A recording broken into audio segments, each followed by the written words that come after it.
Hello to everyone, welcome back to my YouTube channel. So today we are going to discuss once again an important topic of JEE Advanced, that is SNNGP.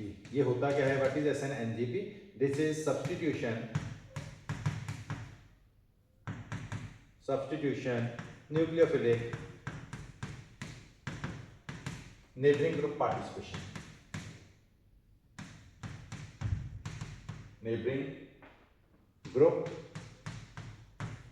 Participation होगा क्या? आप इसके नाम से clear है कि यहाँ पे कोई नेबरिंग ग्रुप है जो कि पार्टिसिपेशन कर रहा है किसमें? न्यूक्लियोफिलिक सब्स्टिट्यूशन रिएक्शन में। ठीक है, तो जैसे कि मैं एक एग्जांपल ले लेता हूँ, let us take CH3 CHBr और यहाँ पे मैं ले लेता हूँ COOH। अब इसका अगर मैं करवाऊं SN2 reaction in the presence of hydroxide, suppose मैं कुछ ऐसा करवा रहा हूं, तो ये यहाँ पे क्या देगा? अब नेबरिंग ग्रुप पार्टिसिपेशन रिएक्शन होने के लिए कुछ एक कंडीशंस होती हैं। It is not a simple nucleophilic substitution reaction. तो कंडीशन क्या होती है? अगर आपको कहीं पे भी beta carbon has electron rich species और you can say it has nucleophilic molecule, कोई भी चीज न्यूक्लियोफिलिक जिसकी नेचर है वो हो, तो यहां पे हमारे पास क्या होगा? SNNGP होगा। जैसे कि मेरे पास यहां पे है कार्बन, इसके साथ लगा हुआ है लिविंग ग्रुप जो कि इस मॉलिक्यूल को छोड़ के जाएगा। इस कार्बन के ऊपर मेरे पास अनदर एटम या फिर मॉलिक्यूल है जिसके ऊपर या तो नेगेटिव चार्ज हो, सपोज मैं क्या ले सकता हूं? मैं ले सकता हूं carbon carbon double bond, electron rich है। I can take benzene ring, I can take O oxygen और O नेगेटिव क्योंकि उसके पास लोन पेयर होता है। मैं यहां पे सल्फर ले सकता हूं, मैं यहां पे नाइट्रोजन, मतलब कोई भी ऐसी चीज जिसके पास लोन पेयर ऑफ इलेक्ट्रॉन हो और उसका जो नेचर है वो न्यूक्लियोफिलिक हो, तो मैं वहां पे क्या कर सकता हूं? मैं वहां पे ले सकता हूं कि ये nucleophilic substitution by neighbouring group participation के थ्रू चलेगा। तो दीज आर दी कंडीशंस। अब ये कंडीशन में देखें तो ये एकदम से सेटिस्फाई हो रही है। यहाँ पे ब्रोमीन है, ब्रोमीन के पास लोन पेयर ऑफ इलेक्ट्रॉन है और यहाँ पे क्या बन जाएगा?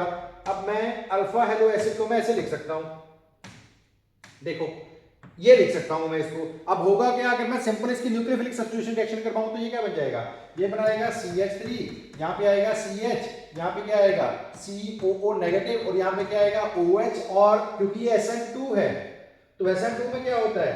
इन्वर्जन, जो कि एक अटूट सत्य है, that is the universal truth, ऐसा नहीं है। तो यहां पे इन्वर्जन होगी SN2 में, ओके। लेकिन अगर मैं इसको नेबरिंग ग्रुप पार्टिसिपेशन के थ्रू चलाऊं तो क्या होगा? तो इसका मैकेनिज्म कुछ ऐसे चलेगा। CH3C, यहां पे आ गया मेरा हाइड्रोजन, यहां पे आ गया C, यहां पे आ गया डबल बॉन्ड, यहां पे आ गया O नेगेटिव और यहां पे आ गया मेरा Br। तो Br is the leaving group. तो जैसे ही Br ने इस कार्बन को छोड़ा तो क्या होगा मेरे पास? OH negative. तो सबसे पहले क्या होगा? क्योंकि इस अल्फा कार्बन के पास जो बीटा है,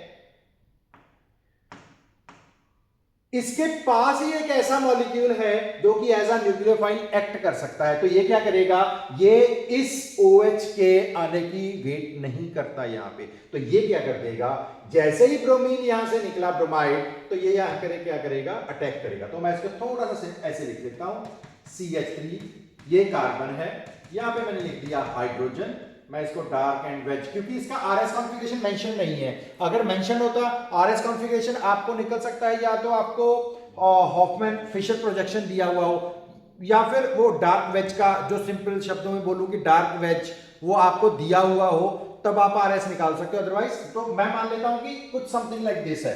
तो यहां पे क्या हुआ? अब इसने क्या किया? ये आ गया आपका कार्बन डबल बॉन्ड O, और जो कार्बन इसके साथ अटैच है दूसरा ऑक्सीजन नेगेटिव वाला, वो यहां पे बॉन्ड बनाएगा। अब ये चीज हमारे पास आ गई है। अब यहां पे क्या होगा? क्योंकि ये SN2 मैकेनिज्म हुआ यहां पे, तो यहां पे क्या हो जाएगा? यहां पे हो जाएगी इन्वर्जन। अब क्योंकि ये एसिड है और स्टेबिलिटी इसकी कम हो गई है, तो जो हाइड्रोक्साइड आएगा वो इस बॉन्ड को यहां से तोड़ देगा फिर से। तो यहां पे क्या बन जाएगा हमारे पास? CH3, सॉरी इसको मैं थोड़ा सा ऐसे लिखता हूं, C double bond O and O negative.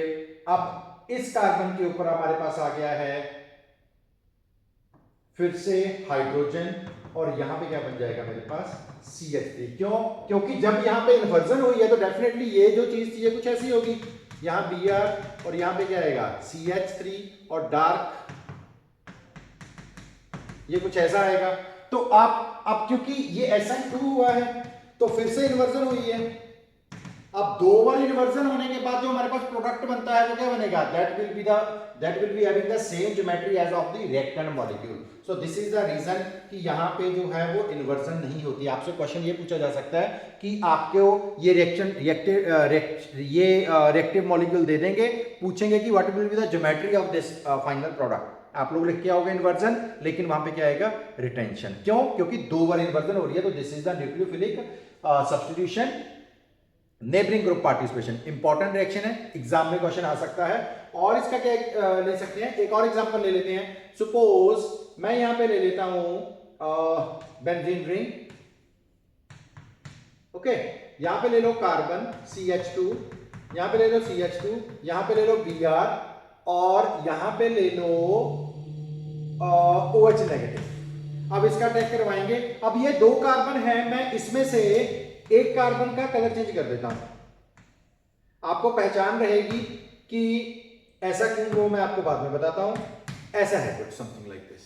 अब अगर आप इसका सिंपल न्यूक्लियोफिलिक सब्स्टिट्यूशन रिएक्शन करोगे, SN2 करोगे, तो यहां पे क्या बन जाएगा, ये कुछ ऐसा बनेगा कि सर ये तो CH2 OH कुछ ऐसा प्रोडक्ट बन जाएगा, जो कि एक गलत आंसर है। यहां से बनते हैं आपके दो प्रोडक्ट। क्यों? क्योंकि आप ध्यान से देखो, जब यहां से ब्रोमाइड जाएगा कुछ ऐसा, एक बेंजीन रिंग जो है वो इस कार्बन के साथ अटैच है, तो जैसे ही यहां से ब्रोमीन निकला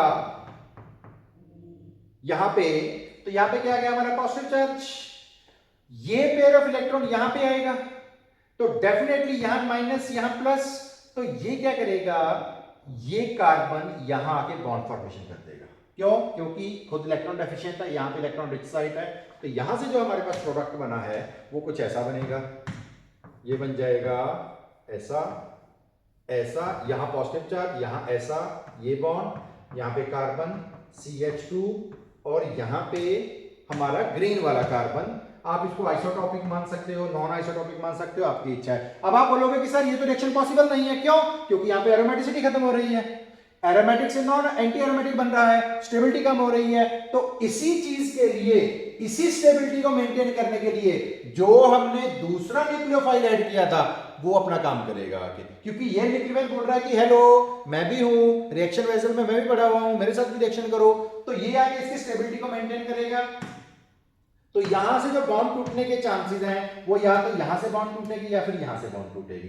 तो यहां से हमारे पास दो प्रोडक्ट बन सकते हैं, OH माइनस। अगर यहां से बॉन्ड टूटेगी तो मेरे पास क्या बनेगा, मेरे पास कुछ बनेगा ऐसा, क्योंकि ये जो बॉन्ड है ये वापस जाएगी और यहां से क्या बन जाएगा CH2, मैं इसका कलर चेंज कर देता हूं, CH2 एंड OH। और अगर ये वाली बॉन्ड टूटेगी तो जो मेरे पास प्रोडक्ट बनेगा वो कुछ ऐसा बनेगा, ऐसा CH2 OH एंड यहां पे आ जाएगा आपका CH2। तो ध्यान से देखो, एक बार जो OH है वो इस isotopic let's say isotopic carbon के ऊपर लगा और दूसरी बार जो OH है वो उसके नेबरिंग के ऊपर लगा। तो इस तरीके से जो रिएक्शन है वो प्रोसीड होते हैं, इसी मैकेनिज्म को बोलते हैं नेबरिंग ग्रुप पार्टिसिपेशन। तो ध्यान रखना, कभी भी अल्फा कार्बन के साथ जो बीटा कार्बन है, गामा हो सकता है, डेल्टा हो सकता है, जरूरी नहीं कि बीटा ही है, it can be gamma carbon, it can be delta carbon. तो किसी भी कार्बन के ऊपर अगर कोई न्यूक्लियोफिलिक नेचर वाली स्पीशीज आती है जिसके पास लोन पेयर हो, नेगेटिव चार्ज हो या फिर वो खुद इलेक्ट्रॉन रिच हो, which can act as nucleophile, अगर वैसा कुछ प्रेजेंट है तो वहां पे डेफिनेटली नेबरिंग ग्रुप पार्टिसिपेशन होगी एंड देयर आर पॉसिबिलिटीज कि वहां पे मोर देन वन प्रोडक्ट बन जाएं। यही एग्जाम में पूछा जाता है कि यहाँ पे कितने प्रोडक्ट बनेंगे, या फिर आपसे स्टीरियोकेमिस्ट्री पूछ ली जाती है। इसके अलावा यहाँ से कुछ एक्स्ट्रा नहीं आता है। तो JEE एडवांस के लिए बहुत इंपॉर्टेंट टॉपिक है और आप लोग इसको यहाँ से पढ़ सकते हो। फर्दर टॉपिक्स के लिए मेरे चैनल को फॉलो करो, हम लोग बात करते रहेंगे। Thank you very much for watching my video.